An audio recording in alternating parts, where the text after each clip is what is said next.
தலைமை உரை ஆற்றிய மாண்புமிகு நீதியரசர் ஐயா அவர்களுக்கு மிக்க நன்றி. தொடர்ந்து இந்த மேடையில் மாணவர்களுக்கான பரிசளிப்பு நிகழ்வு, ஆசிரியர்களுக்கான பரிசளிப்பு நிகழ்வு, அதனைத் தொடர்ந்து கலை விழா நிகழ்வு என்று அடுத்தடுத்து நடைபெற இருக்கிறது. அதற்கு முன்பாக இப்பொழுது நம்மிடையே நிகழ்வில் சிறப்பு விருந்தினராக பங்கேற்றிருக்கின்ற திரைப்பட இயக்குனர் நடிகர் வா கௌதமன் அவர்கள் இப்பொழுது பேச இருக்கிறார். தமிழருடைய அறம், தமிழருடைய மரபு என்பது நம்மை தேடி நம் வீட்டிற்கு வந்த விருந்தினர்களை அன்போடு உபசரித்து அவர்களின் முகம் சுளிக்காமல் அவர்களை மகிழ்ச்சிப்படுத்தி அனுப்புவது. இந்த நம்முடைய செங்கல்வராய நாயக்கர் ஐயா அவர்கள் உங்களுக்கு தெரியும், ஒரு பெரும் மகானாக, ஒரு சித்தராக வாழ்ந்தவர். அவர் வாழ்ந்த, அவருடைய இல்லம் இருந்த இந்த மைதானத்தில் இன்றைக்கு இந்த விழா நடந்து கொண்டிருக்கிறது. அவருடைய ஆன்மா எங்கோ இந்த வான்வெளியில் நம்மை வாழ்த்தி கொண்டுதான் இருக்கும். அப்படிப்பட்ட ஒரு பெரும் மகான் வாழ்ந்த இந்த பூமியில் நாம் வாழ்கிறோம். இந்த இடத்தில் நாம் இன்றைக்கு கூடியிருக்கிறோம். ஒரு சில வார்த்தைகள் மட்டும் நம்முடைய சிறப்பு விருந்தினராக வந்திருக்கின்ற திரைப்பட இயக்குனரை பற்றி உங்களோடு பகிர்ந்து கொண்டு அண்ணன் அவர்களை பேச அழைக்கிறேன். தமிழ் தேசிய விடுதலை படை என்கிற ஒரு அமைப்பை கட்டி எழுப்பிய தோழர் தமிழரசன், தோழர் புலவர் கலியபெருமாள் ஆகியவர்களின் உற்ற தோழனாக இருந்த மார்க்சிய போராளி தோழர் வடமலை ஐயா அவர்களுடைய மகனாக நம்முடைய சிறப்பு விருந்தினர் கௌதமன் அவர்கள் இன்றைக்கு இருக்கிற கடலூர் மாவட்டம் திட்டக்குடி அடுத்த பாளையத்தில் பிறந்தவர். திட்டக்குடி அரசு பள்ளியில் பள்ளிப்படிப்பை முடித்தவர். பள்ளிப்படிப்பை முடித்த கையோடு சினிமா என்கிற ஒரு பெரும் கனவோடு சென்னைக்கு வந்தவர். சந்தனக்காடு, ஆட்டோ சங்கர், காகிதம், புத்தாண்டு பரிசு போன்ற திரை அதிரும் தொலைக்காட்சி தொடர்களை படைத்தவர். பிறகு கனவே கலையாதே, மகிழ்ச்சி என்கிற 2 வெற்றி திரைப்படங்களை தமிழ் சினிமாவிற்கு அளித்தவர். அழகின் சிரிப்பு, எங்கள் அப்பா, போருக்கு பின் ஈழம் தொடர்பாக ஐநா மன்றத்தில் திரையிடப்பட்ட பர்சூட் ஆஃப் ஜஸ்டிஸ் என்கிற சேனல் 4க்காக அவர் படைத்த ஆவண படைப்பு என்று தமிழ் இனம், தமிழ் மொழி, தமிழர் நலன் என்கிற அந்த அடிப்படையில் இவருடைய தமிழ் பங்களிப்புகள். சந்தனக்காடு எனும் தொடருக்காக 2007 வாக்கில் மக்கள் தொலைக்காட்சியில் ஒளிபரப்பான அந்த வெற்றி தொடருக்காக அன்றைக்கிருந்த தமிழகத்தின் முதல்வர் மறைந்த கலைஞர் கருணாநிதி ஐயா அவர்கள் அந்த தொடரை பாராட்டி இவருக்கு சிறந்த ஒரு தொலைக்காட்சி தொடருக்காக 1 லட்சம் ரூபாய் பரிசை வழங்கி பாராட்டினார்கள். தற்பொழுது படையாண்ட மாவீரா என்ற பெயரில் ஒரு திரைப்படத்தை இயக்கி அதில் கதையின் நாயகனாகவும் நடித்து கொண்டிருக்கிறார். இது திரையில் அவர் செய்தது இந்த இனத்திற்காக, மொழிக்காக. திரையில் மட்டுமல்லாமல் பல தொலைக்காட்சிகளில் சில தம்பிகள் அரசியல் சார்ந்து, இந்த மொழி சார்ந்து, நிலம் சார்ந்து போராடக்கூடியவர்களை உற்று கவனித்திருந்தால் நீங்கள் கவனித்திருக்க கூடும். அரியலூரில் அந்த பகுதியில் நீட் தேர்வுக்காக ரத்து செய்ய வேண்டி தங்கை அனிதா அவர்கள் மரணித்த போது அனிதா என்கிற அந்த தங்கையின் இறப்புக்கு நீதி கேட்டு அவருடைய இல்லத்தில் முதல் ஆளாக நின்று போராடி வழக்கு வாங்கியவர். அதே போன்று ஆந்திர அரசு 2014 அந்த காலகட்டங்களில் தமிழகத்திலிருந்து கூலி தொழிலாளிகளாக சென்ற அப்பாவி தமிழர்கள் 21 பேரை சுட்டு வீழ்த்தியது. அந்த 21 தமிழர்களுக்காக நீதி கேட்டு படை வீட்டில் போராடி அந்த 21 தமிழர்களின் குடும்பங்களை வாழ வைத்தவர். ஹைட்ரோ கார்பன், விவசாயிகளுக்கு ஆதரவான பல்வேறு போராட்டங்கள். அத்தோடு உங்களுக்கு தெரியும், இதே சென்னை மெரினா கடற்கரையில் ஜல்லிக்கட்டு என்கிற அந்த போராட்டம் இளைஞர்களின் எழுச்சியால் எப்படி நடந்தது என்பது உங்களுக்கு தெரியும். அதற்கு முன்பாக மெரினாவில் அந்த ஜல்லிக்கட்டு போராட்டம் தொடங்குவதற்கு முன்பாகவே சென்னையில் பத்திரிகையாளர்களை சந்தித்து கூறிவிட்டு ஜல்லிக்கட்டை மதுரை அவனியாபுரத்தில் நடத்தியே தீருவேன், என்ன நடந்தாலும் அது அங்கே நடந்தே தீரும் என்று சென்னையில் பத்திரிகையாளர்களை சந்தித்துவிட்டு மதுரை அவனியாபுரத்தில் காவல்துறையினரின் லத்தி முகத்தில் பாய பாய அந்த களத்தில் எதிர்த்து நின்று ஜல்லிக்கட்டுக்காக போராடியவர். அதே போன்று பல்வேறு கல்லூரிகளுக்காக போராடியவர்.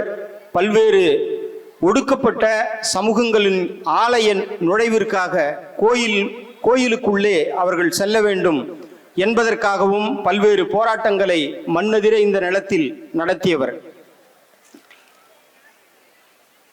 தமிழ் இனத்திற்காக, தமிழ் மொழிக்காக, தமிழர் வாழ்விற்காக தொடர்ந்து திரையிலும் தரையிலும் போராடி கொண்டிருக்கின்ற ஒரு கலை படைப்பாளிதான் இன்றைக்கு நம்முடைய இந்த மேடையில் சிறப்பு விருந்தினராக வருகை தந்திருக்கின்ற திரைப்பட இயக்குனர் நடிகர் வா கௌதமன் அவர்கள்.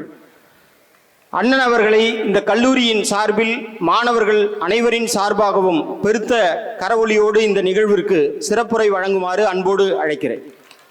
வள்ளல் பேத்தேலி செங்கல்வர நாயக்கர் கலை மற்றும் அறிவியல் கல்லூரி ஆண்டு விழாவிற்கு தலைமையேற்று நடத்தி கொண்டிருக்கிற மேனாள் நீதியரசர் எங்கள் பெருமைமிகு ஐயா கலையரசன் அவர்கள் உள்ளிட்ட மேலே அமர்ந்திருக்கிற மதிப்பிற்குரிய ஆளுமைகளுக்கும், நாங்கள் வெளிச்சத்தில் உட்கார்ந்திருந்தாலும் கூட எங்கள் பார்வையில் ஒரு சற்று இருட்டான முகங்களில் நீங்கள் அமர்ந்திருந்தாலும் நாளைக்கு பெருவெளிச்சத்தோடு இந்த மண்ணில் வெற்றியாளராக வாழப்போகிற எனது பேரன்பிற்கும் பெரும்பாசத்திற்கும் உரிய எங்கள் வீட்டு பிள்ளைகள் உங்கள் அனைவருக்கும் வணக்கம்.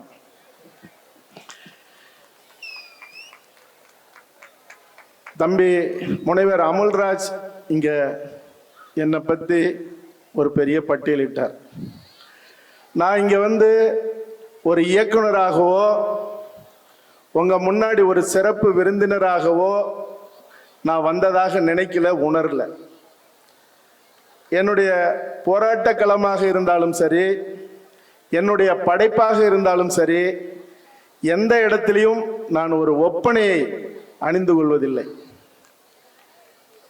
உங்க முன்னாடி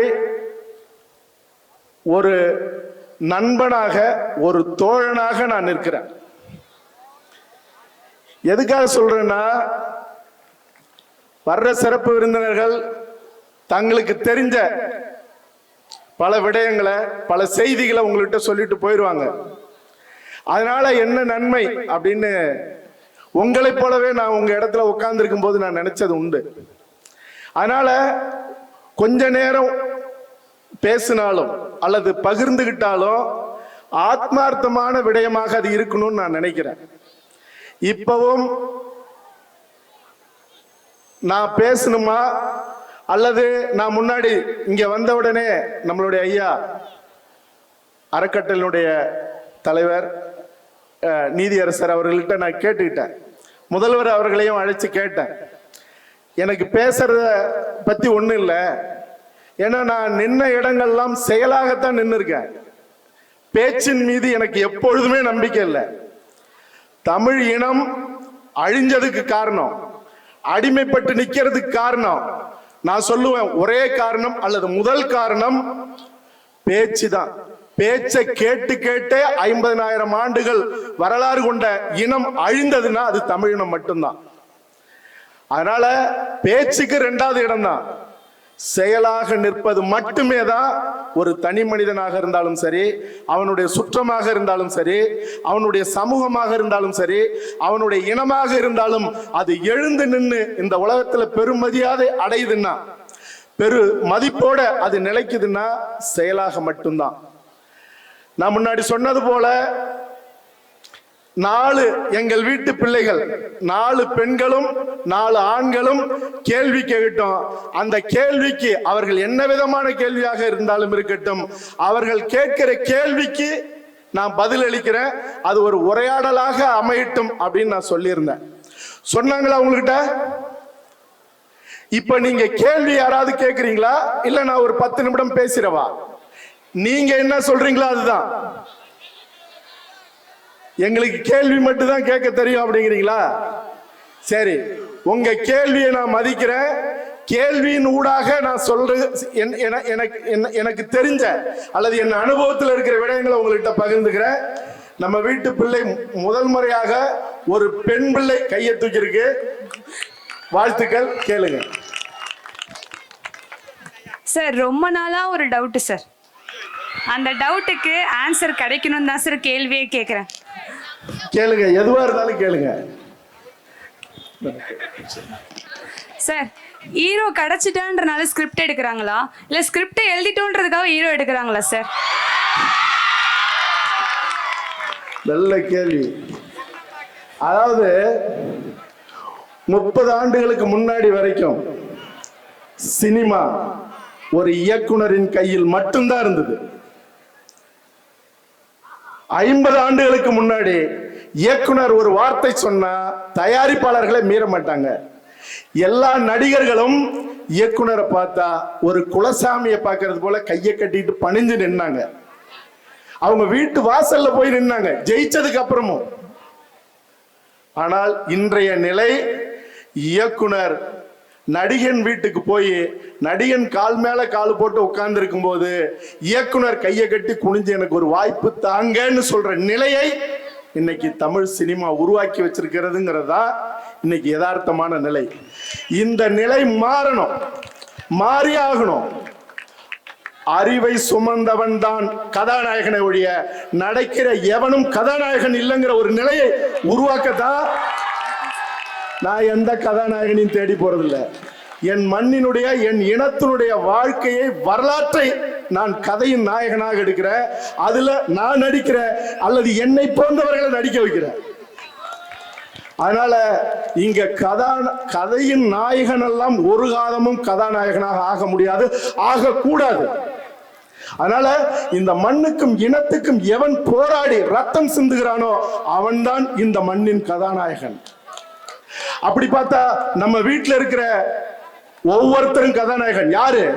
என் பிள்ளை படிக்கணும், என் பொண்ணு படிச்ச ஆளாய் வந்து நிக்கணும், என் பொண்ணு ஒரு ஆசிரியராகவோ ஒரு கலெக்டராகவோ ஒரு அதிகாரியாகவோ நிற்கும் போது அவங்கள, என் பொண்ணையோ மகனையோ பார்த்து கும்பிட்டு எனக்கு இந்த உதவியை செய்யுங்க ஐயா அப்படின்னு கேட்கறத கண்ணார பார்க்கணும்னு கால் செருப்பு கூட இல்லாத தேய தேய உங்களுக்காக நமக்காக ஓடி ஓடி உழைச்ச ஒவ்வொரு அப்பாக்களும் இந்த உலகத்துல எந்த கதாநாயகனுக்கும் ஈடு இல்லை.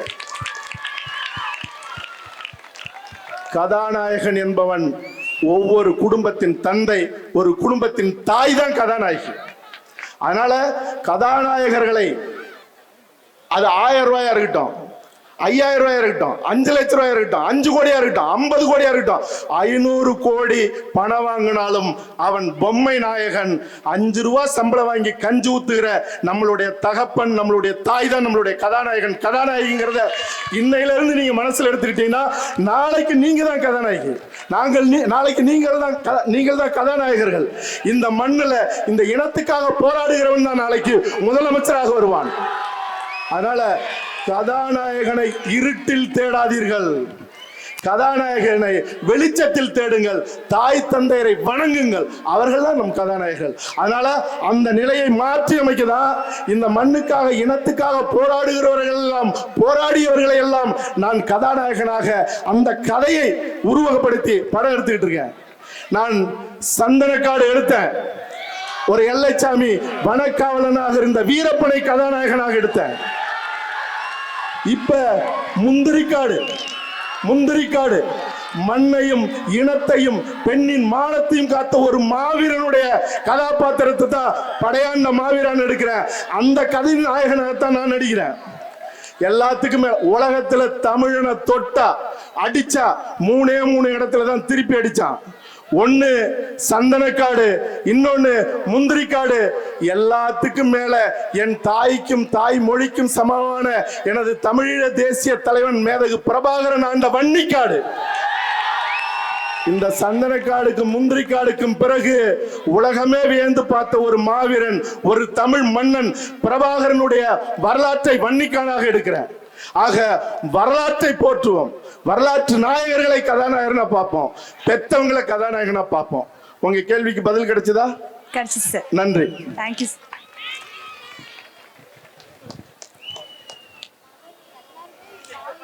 தம்பிகிட்ட கொடுங்க, மாறி மாறி கொடுங்க. அங்க ஒண்ணு கொடுத்ததுக்கு அப்புறம் இங்க நம்ம வீட்டு பிள்ளைக்கு கொடுங்க.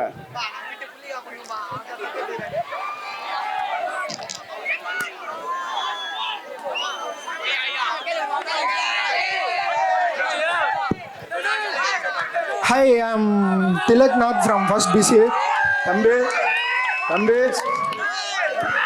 தம்பி 10,000 ஆண்டுகளுக்கு முன்னாடியே தொல்காப்பியங்கிற இலக்கண நூலை கொண்ட ஒரே மொழி உலகத்துல தமிழ் மொழி. இங்க படிக்கிற எல்லா பிள்ளைகளும் தமிழர்கள். வணக்கம் ஐயா, வணக்கம் வணக்கம் வணக்கம். நான் திலக் நாத், முதலாம் ஆண்டு பிசிஏ வகுப்புல படிக்கிறேன். எனக்கு என்ன கேள்வினா, ஓகே ஃபைன், நீங்க சொல்றதெல்லாம் புரியுது, அதை ஒழிக்கணும், தகர்க்கணும்.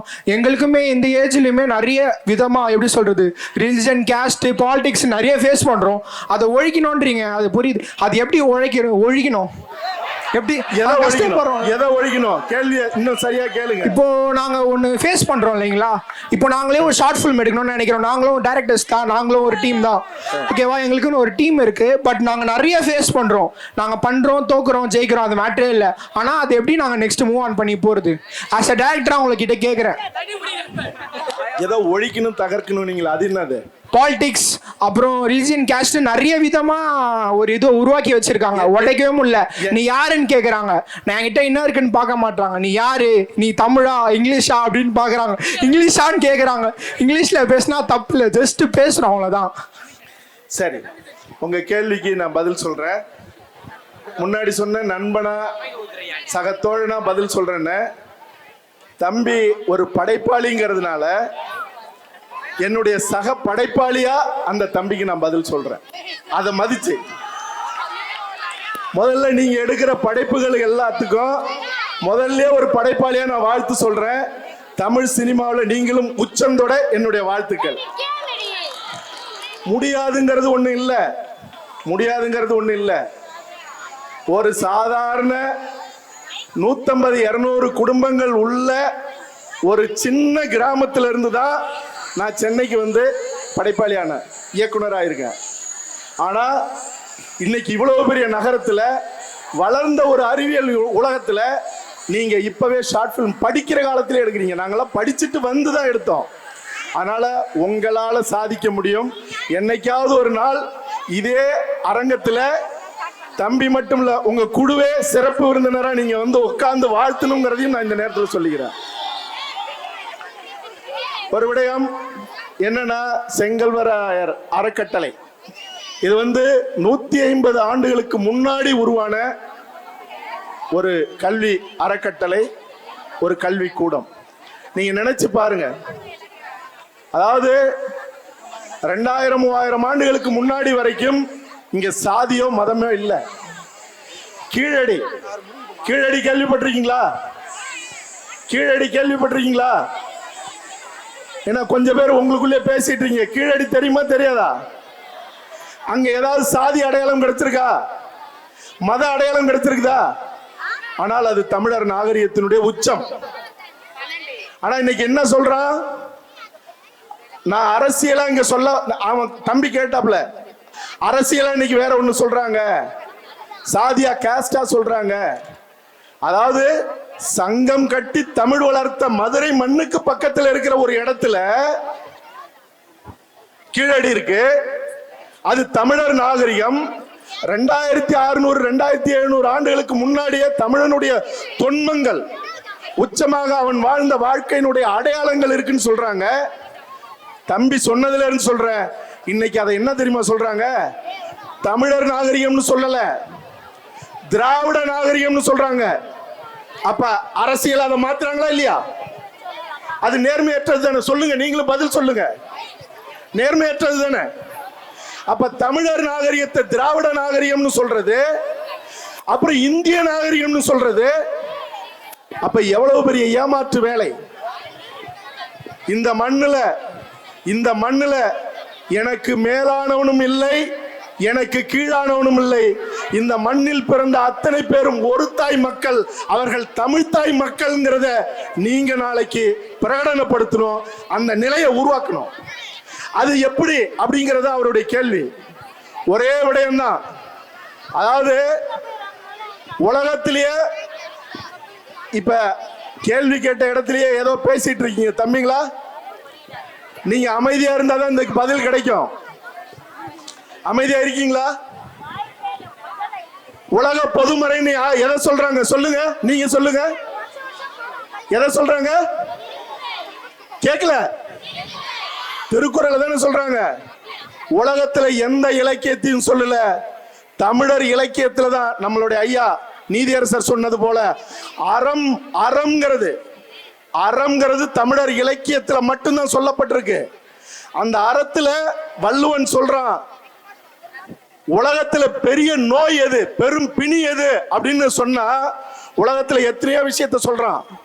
ஆனால் வள்ளுவன் மட்டும்தான் பெரும் பிணிங்கிறது நோய், அந்த பெரும் பிணிங்கிறது பசின்னு சொல்றான். உலகத்துல எவனும் சொல்லல, பெரும் பிணி பசின்னு சொல்றான். அந்த பெரும் பிணியை போக்குறதுக்கு 150 ஆண்டுகளுக்கு முன்னாடி உலகத்துல ஒரே ஒரு ஆள் மட்டும்தான், வடலூர்ல வள்ளலார். அந்த வள்ளுவனை பின்பற்றி ஒரு மண்ணை தோண்டி அடுப்பாக்கி கொஞ்சம் நெருப்பிட்டு இந்த பெரும் பிணியை போக்க இரவு 12 மணிக்கு வந்தாலும் அவர்கள் அந்த பசி தீய அடக்கிறதுக்கு இங்க உணவு கிடைக்கும்னு சொன்னாரு. அந்த வள்ளலாரை வள்ளுவர் சொன்னார், வள்ளலார் செஞ்சாரு, உணவு கொடுத்தாரு. அந்த உணவு கொடுத்த வள்ளலாருக்கு ஆதரவும் அரவணைப்பும் பொருளுதவியும் செஞ்சது யார் தெரியுமா? நீங்க எல்லாம் உட்கார்ந்து படிக்கிறீங்களே, ஐயா செங்கல்வரா நாயக்கர் அவர்கள் தான் சென்னையில் இருக்கிற வள்ளலாரை அரவணைத்து ஆளாக்கி வடலூருக்கு அனுப்பியவர்.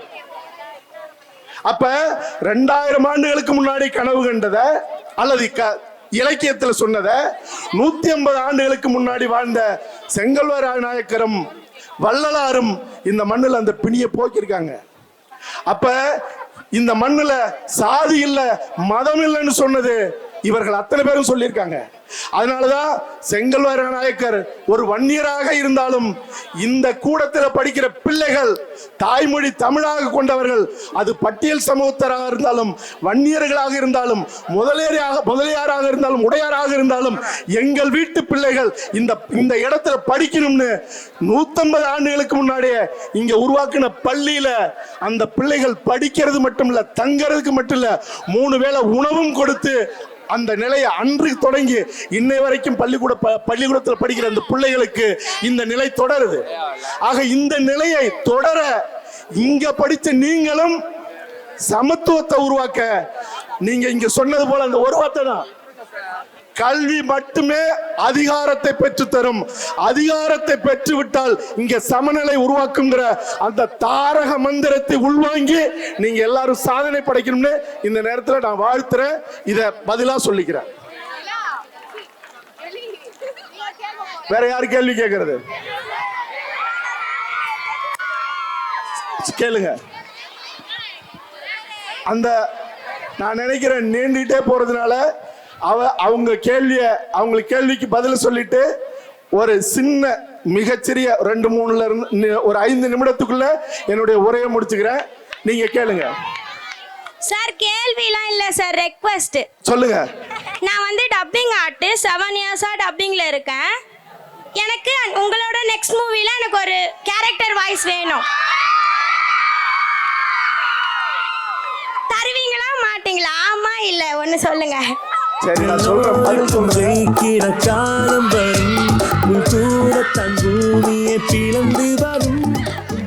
அதாவது இங்க படிச்சவங்க எல்லாம் பிகாம் அப்புறம் கம்ப்யூட்டர் சயின்ஸ் பிசிஏ இந்த பிபிஏ இந்த மாணவர்கள் நினைச்சேன். இங்க ஒரு பிலிம் இன்ஸ்டிடியூட்டே இயங்குதுங்கிறது இப்பதான் தெரியுது. சரி, என்னுடைய தம்பி உங்களுடைய பேராசிரியர் முனைவர் அமுல்ராஜ் கிட்ட நீங்க வந்து உங்களுடைய எண்ணை கொடுங்க, இல்ல உங்களுடைய தொடர்பு எண்ணை கொடுங்க. Okay sir. அதாவது எங்க வீட்டு பிள்ளையா எங்க வீட்டுல பிறந்த சகோதரியா நினைச்சு அடுத்த படத்துல இல்ல படையாண்ட மாவீராவிலேயே டப்பிங் பேசுறதுக்கு உங்களுக்கு நான் அனுமதிக்கிறேன். என்னடி வாய்ஸ் இது? நல்லாதான் இருக்கு வாய்ஸ்.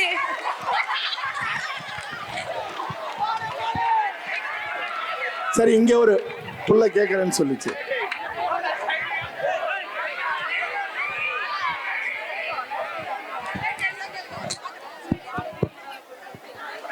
சார் சொல்லுங்க. K Asmitha from BCom general second year. சிம்பிள் கேள்விதான் சார். தமிழ் ஏன் அழியுது, இங்கிலீஷ் ஏன் வளருது? இதுக்கு காரணம் இளைஞர்களா இல்ல சான்றோர்களா?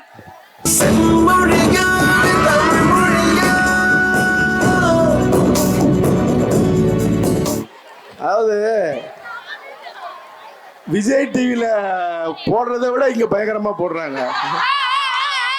சரி, ரைட், மகிழ்ச்சி. அதாவது தமிழ் அழிவதற்கு காரணம் மாணவர்களா சான்றோர்களா அப்படின்னு கேட்டிருக்கீங்க. இந்த ரெண்டு பேருமே இல்லை. ஒரே வார்த்தையில முதல்ல சொல்லணும்னா மொழியை காப்பது,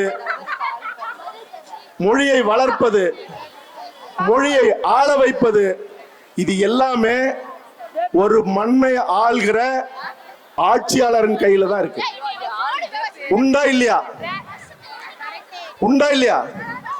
அதாவது ஒவ்வொரு மன்னனும், நீங்க சொல்லுவாங்க பாண்டிய மன்னன் சபையில திருக்குறள் அரங்கேறினதா ஒரு செய்தி சொல்லுவாங்க. சிலப்பதிகாரத்தை இளங்கோவடிகள் ஒரு மன்னனுடைய சபையில தான் அரங்கேற்றிருக்காரு.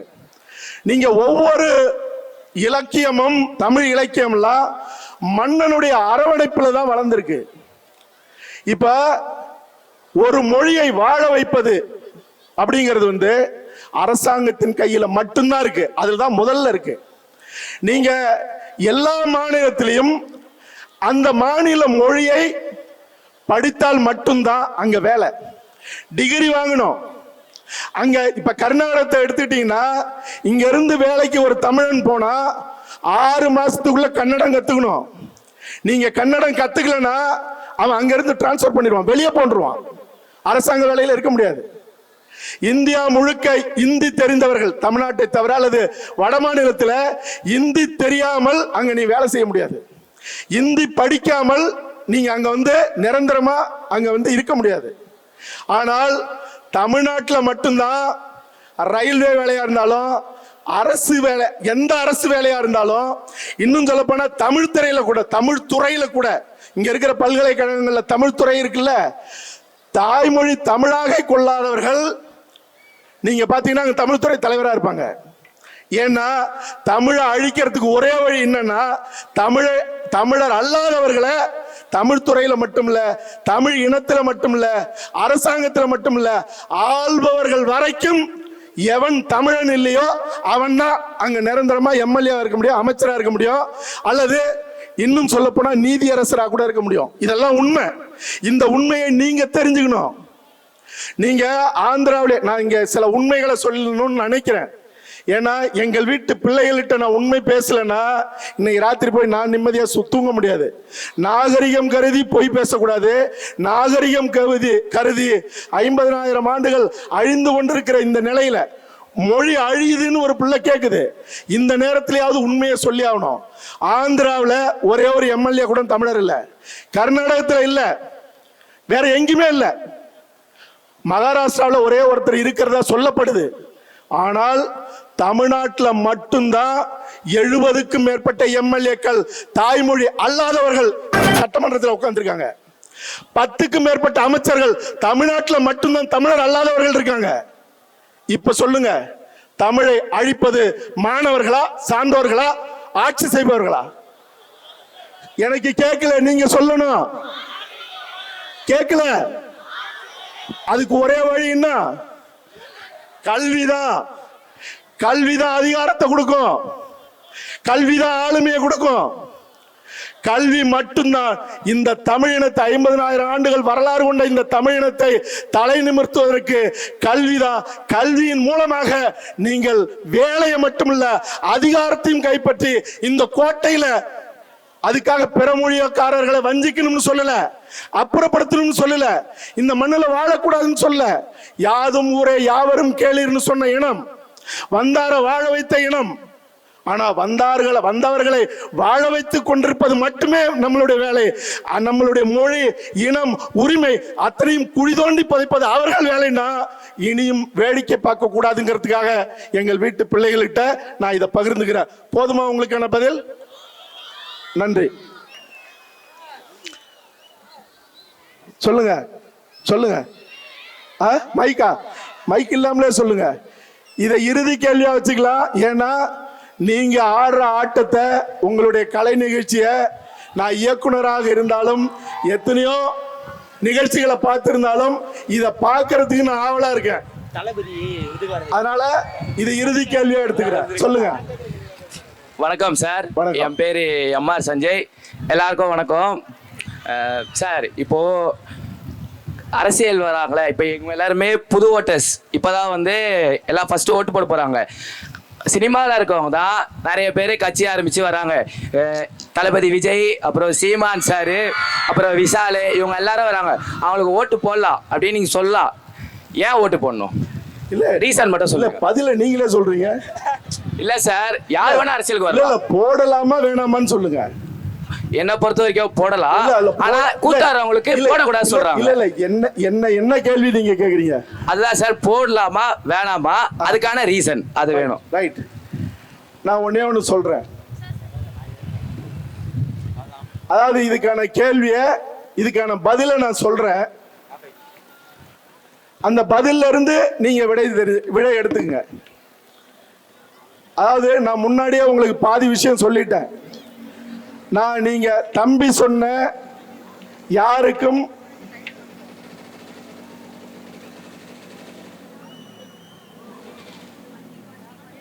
சாட்டை எடுத்து நாட்டை திருத்து, இளம் தலைமுறை தானே நீ வழி நடத்தி.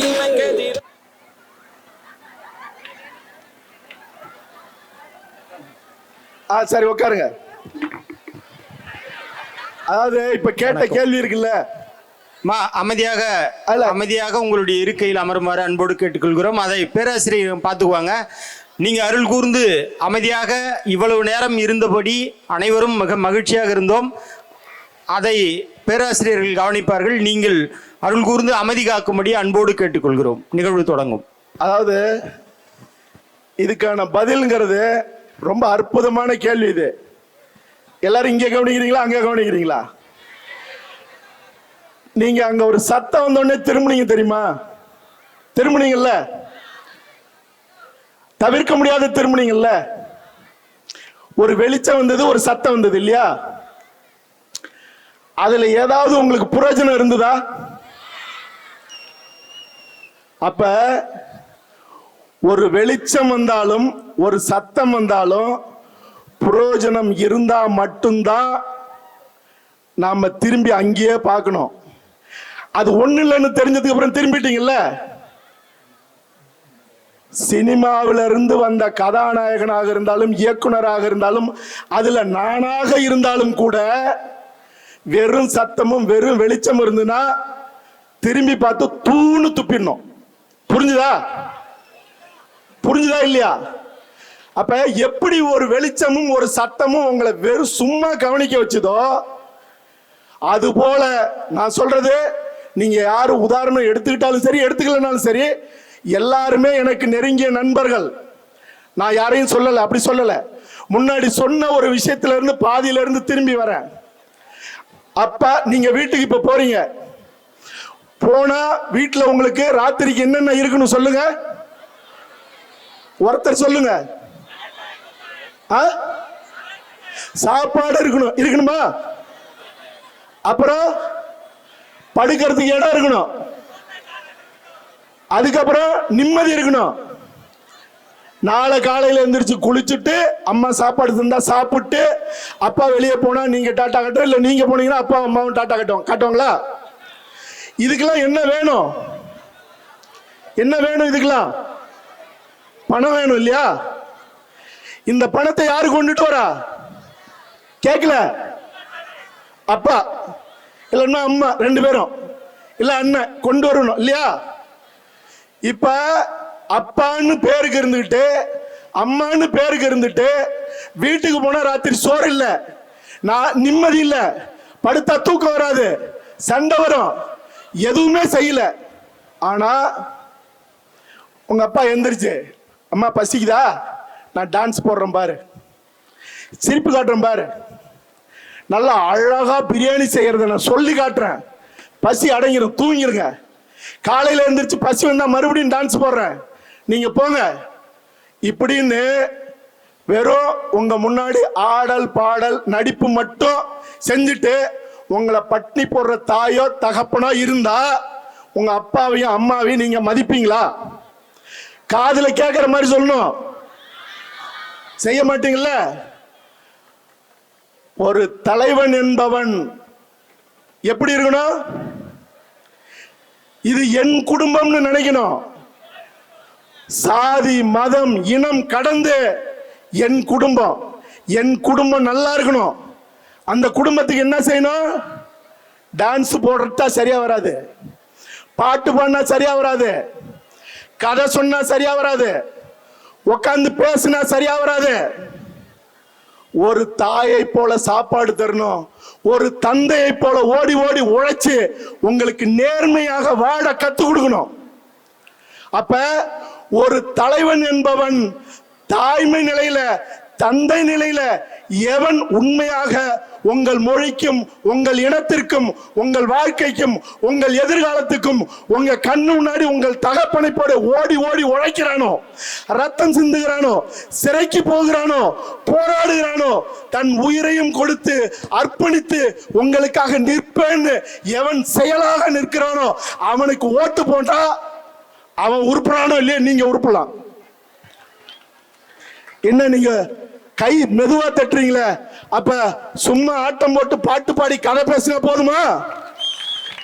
எனக்கு உங்க பதில் சரியா தெரியல, திருப்தியா இல்ல, அல்லது என் பதில் திருப்தியா இல்லையா? அப்ப சரின்னா உங்க பதில் என்னவா இருக்கட்டும், என்னவா இருக்கணும் இன்னும்?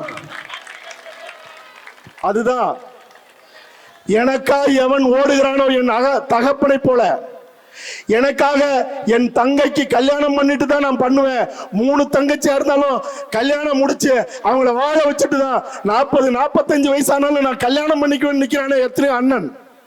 சில வீட்டுல சில அக்கா, என் தங்கச்சி சின்ன பிள்ளை, 2 பிள்ளை சின்ன பிள்ளை, என் தம்பி, அவங்களுக்காக வாழ்ந்துட்டேன், நான் கல்யாணம் பண்ணிக்கல அப்படின்னு 50-60 வயசானாலும் இன்னும் இருக்கிற நம்மளுடைய எத்தனையோ அக்காக்கள். அல்லது ஓடி ஓடி உழைச்சி கடைசியில கை கால் வராம கிடக்கிறாங்களே நம்மளுடைய தகப்பன் அல்லது நம்மளுடைய தாய்.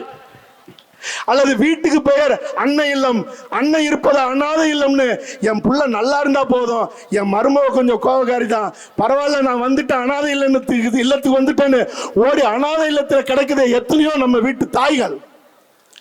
இவர்கள்லாம் தான் நாம் வணங்குதலுக்குரியவர்கள். இவர்களை போல யார் இந்த மண்ணுல ஆடாம பாடாம அல்லது ஆடியும் பாடியும், நான் ஒண்ணு யாரையும் தப்பு சொல்ல, ஆடினாலும் பாடினாலும் என் உயிரை கொடுத்து என் மண்ணை காப்ப, என் இனத்தை காப்ப, என் இனத்தின் உரிமையை மீட்ப, அதுக்காக நான் உயிரையும் கொடுப்பேன்னு எந்த தலைவன் செயலாக நிற்கிறானோ, நீங்க கவனிங்க, எவன் செயலாக நிற்கிறானோ, எவன் தன்னை முழுமையாக அர்ப்பணிக்கிறானோ, அல்லது எவன் செத்தாலும் பரவாயில்ல எனக்கு ஓட்டு போடுங்க, நான் நேரா கோட்டைக்கு போகணும், என்ன வாழ வைங்க, உங்களை நான் வாழ வைக்கிறேன்னு, உங்களை வாழ வைப்பதில் என் உயிரையும் கொடுப்பேன்னு எவன் சொல்றானோ அவன் தான் தலைவன், அவனுக்கு ஓட்டு போடுங்க.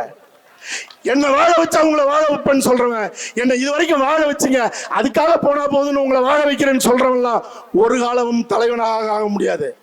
அதை நம்பி போகிற கூட்டம் இன்னும் தெருவில் நிற்கும். நம்ம வீட்டுக்குள்ள சொல்லுங்க, தமிழ் மொழி செத்துட்டு இருக்க என்ன செய்ய போறோம்? நம்ம இனம் அழிஞ்சிட்டு இருக்க, ஈழத்துல அழிஞ்சு போச்ச என்ன செய்ய போறோம்? அனிதா செத்து போச்ச, அனிதா போல 20 பேர் செத்து போயிட்டானே, செம்மரம் வெட்ட போனான்னு 21 பேர் ஆந்திராவில் சுட்டு கொண்டானே, நம்ம விவசாயி எலிக்கரிசு நமக்கு சோறு போட்டு எலிக்கரிசு தின்னு செத்தானே, நம்மளுடைய விவசாயிகள், மீனவர்கள், மாணவர்கள் இவர்கள்லாம் சாகிறார்களே, அவர்களுடைய உரிமை மீட்க நான் நிற்கிறேன், என் உயிரே போனாலும்னு எவன் ஒருவன் போராடி சிறைக்கு சென்று இந்த இனத்திற்காக நிற்பவனுக்கு ஓட்டு போடுங்கள். இதுக்கு மேலேயும் நீங்க எல்லாம் படிச்ச பிள்ளைங்க, உங்களுக்கு நான் இதுக்கு மேலேயும் உங்களுக்கு சில சொற்கள் சொல்லி உங்களுக்கு தெரியப்படுத்த அல்லது விளங்கப்படுத்த வேண்டாம் நான் நினைக்கிறேன். நன்றி. நன்றிமா. நன்றி. கேள்வியை இத்தோடு நிறைவு செய்வோம். நன்றி. அடுத்ததாக பல நிகழ்வுகள் இருக்குது, அதனால நேரமின்மையின் காரணமாக உங்களுடைய கேள்விகள் இத்தோடு நிறுத்தப்படுகிறது. கேள்வி கேட்ட யாவருக்கும் மிக்க நன்றி. ஒரே ஒரு செய்தியை மட்டும் நான் சொல்லி உங்கள்கிட்ட விடைபெறேன். இறுதியாக அந்த ஒரு செய்தி யாரை பத்தியும் இல்லை, என் தாயை பற்றி.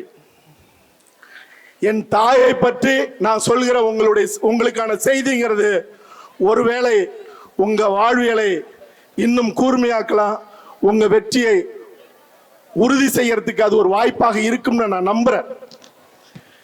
என்னுடைய தந்தை வடமலை என்பவர் நான் எப்படி இப்படி இந்த சமூகத்துக்காக ஓடி ஓடி போராடி ரத்தம் சிந்தி சிறைக்கு போய் இப்போ வழக்கு மன்றத்துக்கு அலைஞ்சிட்டு இருந்தாலும் ஒரு பக்கம் படமும் செஞ்சுட்டு ஒரு பக்கம் மக்களுக்காக நிக்கிறனோ, அது போல 24 மணி நேரமும் மக்களுக்காக நின்றவருடைய மகன். அவர் கம்யூனிஸ்ட். சில நேரத்தில் போலீஸ் தேடும், தலைமறைவாயிருவாரு. அப்ப எங்க அம்மா மட்டும்தான் ஆணுக்கு ஆணாக நின்று எங்களை வளர்த்தவங்க. அதாவது எங்க வீட்டுக்கு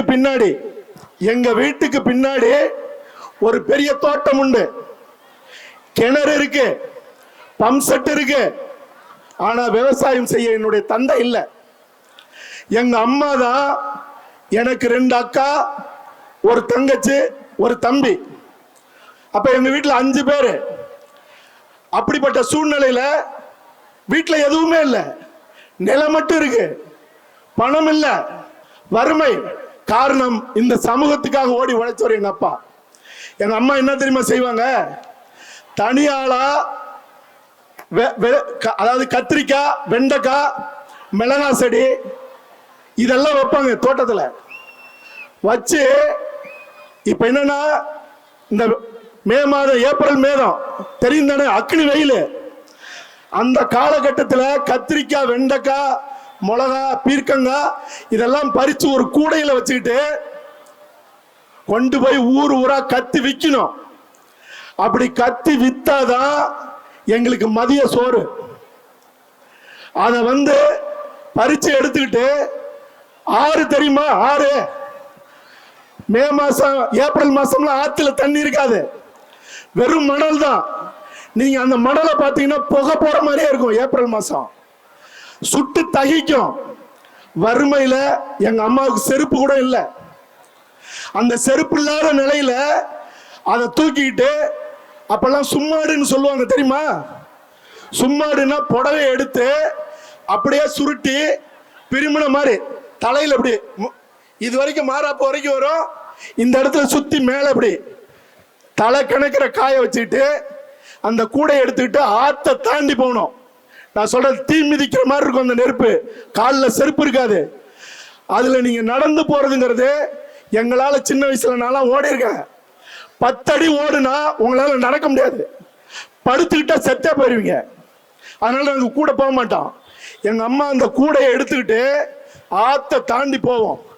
போகும்போது ஒரு 10-20 அடி, என்னதான் அது ஒரு முத்துன காலா இருந்தாலும் நெருப்பு சுடுற மாதிரி இருக்கும்.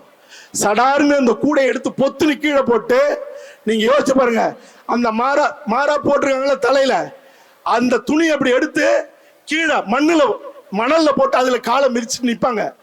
எப்படி மூச்சு வாங்க நிப்பாங்க. ஒரு கட்டத்துல கொஞ்சம் காலு சூடு ஆறுச்சுன்னா சடார்னு மறுபடியும் எடுத்து சடசடன்னு சுத்தி கூடைய அவங்களே தூக்கி வச்சுக்கிட்டு ஓடுவாங்க. இப்படி அந்த இடத்தை கடந்து ஓடி, அதாவது திட்டக்குடி பக்கத்தில் ஆக்கனூர் பாளையம்னு அந்த கிராமம், 1.5 கிலோமீட்டர் ஓடி அந்தாண்ட ஒகுலூருங்கிற ஒரு ஊர்ல அந்த காயெல்லாம் வித்துட்டு, அதுக்கப்புறம் பிள்ளைங்க நாங்கெல்லாம் பட்டி கிடக்குறோம். காலையில சாப்பிட்டுருக்க மாட்டோம், மதியானம் 1-2 ஆயிரும், நாங்க மயக்கமா கடந்துருவோன்ட்டு அவசரமா அதை விற்கலைன்னா பாதி காசு கொடுத்து, அப்பெல்லாம் கிலோ 15 காசு 20 காசு தான் வெண்டைக்காய், கத்திரிக்காய் எல்லாம். நான் சொல்றது ஒரு பேச்சுக்கல, இதெல்லாம் 35-40 வருஷத்துக்கு முன்னாடி.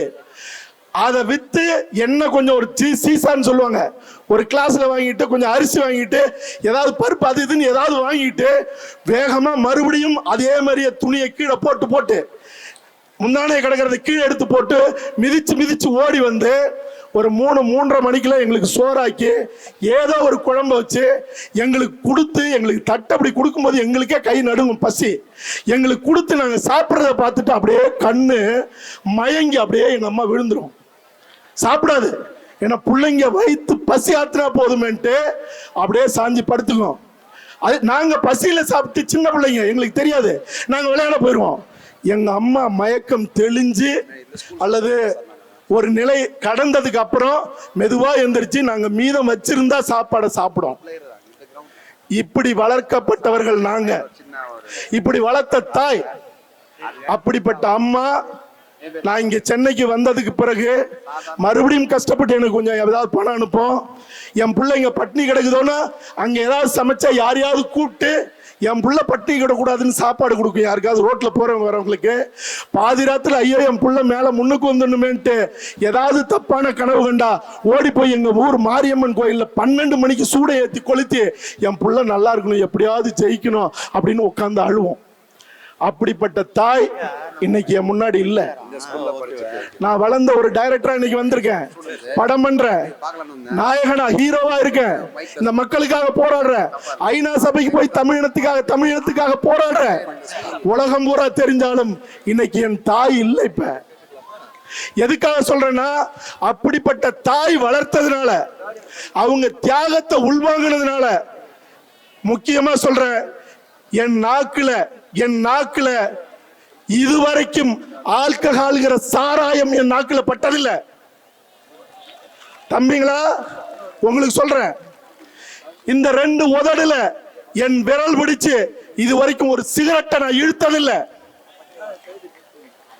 எதுக்காக சொல்றேன்னா, நான் இந்த இடத்துல வந்து நிக்கிறேன், இந்த இடத்துல என்னை கூட்டு வந்து நிப்பாட்டிருக்காங்கன்னா நான் காரணம் இல்ல, என் திறமை காரணம் இல்ல. கால் சுட சுட அந்த மணல் புழுதியில என் தாய் ஓடுனால, அவள் கண்ணீர் விட்டால, அவ காலகாலமாக வேண்டுதலோட என் புள்ள ஜெயிக்கணும்னு சொன்னால, அதுதான் காரணம். அப்படி நம்மளுடைய ஒவ்வொரு தாயும் நகரத்துல இருக்கலாம், ஆனா நம்ம அப்பா படுற பாடு, நம்ம தாய் படுற பாடு நாளையில இருந்து பாருங்க. இது வரைக்கும் நீங்க என்ன எங்க அப்பா அசிங்கமா இருக்கான், எப்பா நல்ல சட்டை போட்டு வாங்கப்பா, போங்கப்பா, அப்பா எல்லாரும் முன்னாடி என் ஃப்ரெண்ட்ஸ் முன்னாடி வராதீங்க, இதெல்லாம் நீங்க சொல்கிற சொற்கள் உண்டா இல்லையா? இந்த உலகத்துல வாழும் கடவுள், வாழுகிற கதாநாயகர் யாருன்னா நம்மளை பெத்த தாயும் தகப்பனும், நம்மளுடைய ஆசிரியர்கள். நம்மளுடைய பெத்தவங்களை மதிக்கணும், பெத்தவங்களை கொண்டாடணும். என்னைக்காவது ஒரு நாள் நாம இது போன்ற வெளிச்சத்துல நிற்கும் போது ஒரு இடத்துல நின்று தாயோ தகப்பனோ கைத்தட்டி கண்ணீர் விட்டு அவங்க மகிழ்ச்சி அடையணும். அப்படி ஒரு வாழ்க்கை வாழணும்னா போதைய அறவே ஒழிங்க, ஒழுக்கத்தை கடைபிடிங்க, பெத்தவங்களை எல்லாரையும் மதிங்க, கல்விய படிக்கிற காலத்துல 100% உண்மையாக படிங்க. அந்த கல்வி உங்களை அதிகாரத்தில் உட்கார வைக்கும். ஏதாவது ஒரு நாள் வெற்றி பெற்ற மனிதனாக எங்கள் வீட்டு பிள்ளையோ எங்கள் வீட்டு தம்பியோ நான் ஒரு நாள் சந்திக்கும் போது நீங்க கூட்டத்தில் பேசுறீங்க அப்படின்னு கை கொடுக்க, உங்களை பார்க்க, வெற்றியாளராக உங்களோட கை கொடுக்க நான் காத்திருக்கிறேன். வாழ்த்துக்கள், நன்றி, வணக்கம்.